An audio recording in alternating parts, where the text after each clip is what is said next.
Yes. Well, I don't know if we have time to elaborate. I don't think so.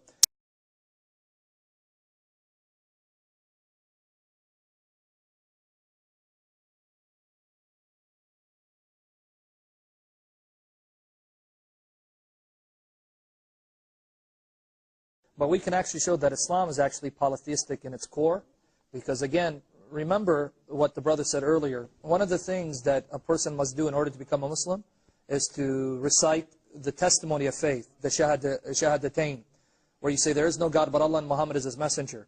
Right there, you're putting a creature on the level of Allah.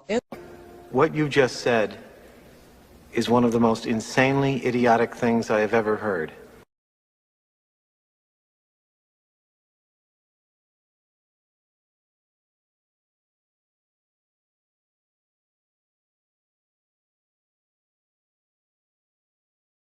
Muslim theology, basic beliefs, basic practices. Islam is a religion of monotheism. It's based on the principle that there is nothing in creation worthy of worship, that we are all creations of one divine God. But we can actually show that Islam is actually polytheistic in its core.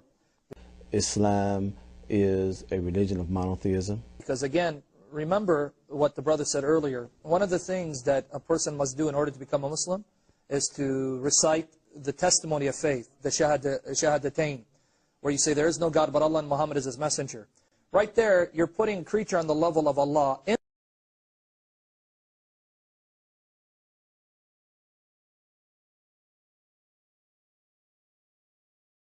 It's based on the principle that there is nothing in creation worthy of worship.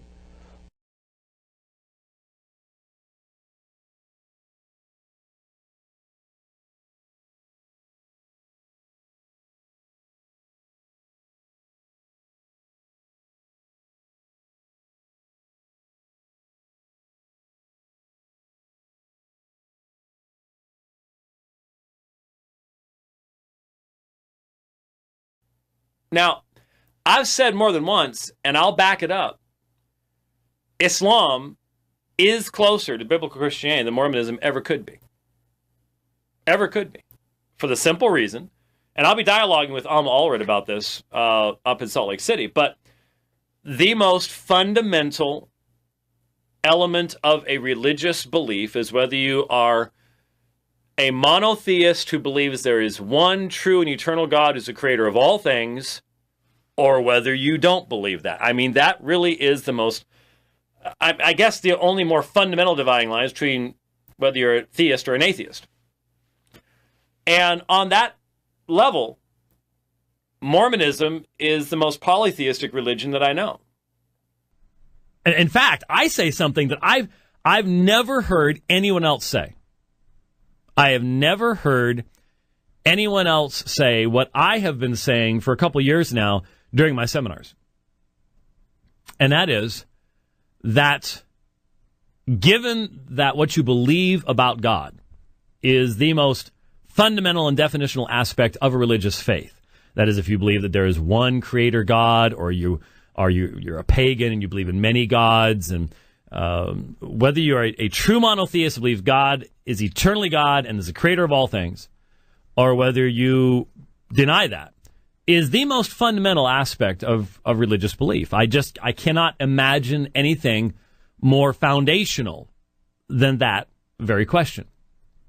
And if that is the determining factor of what is and what is not close to one another in the spectrum of religious beliefs, then it follows inexorably that Islam is closer to Christianity than Mormonism is. Islam is closer to Christianity than Mormonism is. I've been saying this for years. And whatever else you say about Islam, and you can argue that Islam is inconsistent in saying that the Quran is eternal and uncreated, and therefore is you can get into that stuff, and you can talk about the inconsistency of bowing to a black stone and kissing it and all the rest of that stuff. But it affirms that there is one God that created all things.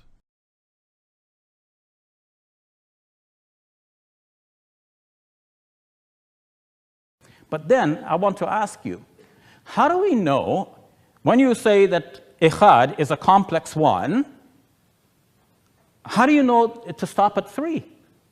If it's complex 1, you can have 1 times 1 times 1 times 1 times 1. That is also equal to 1. Why do you stop at 3 or 4 or 5?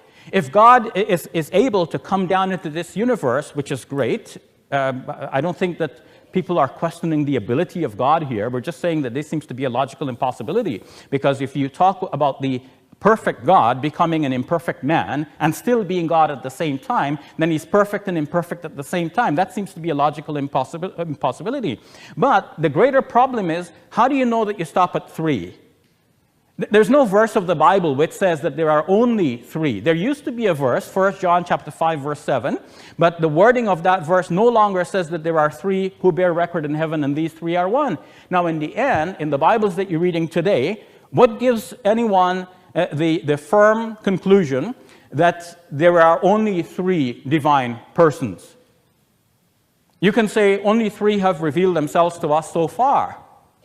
But how do you know a 4th one isn't lurking in the shadows ready to reveal himself? Or that as we speak now, in another planet in our galaxy or in another planet in another galaxy, a divine person is now revealing himself. In fact, how do you know in human history that the Father did not reveal himself as Krishna or Vishnu?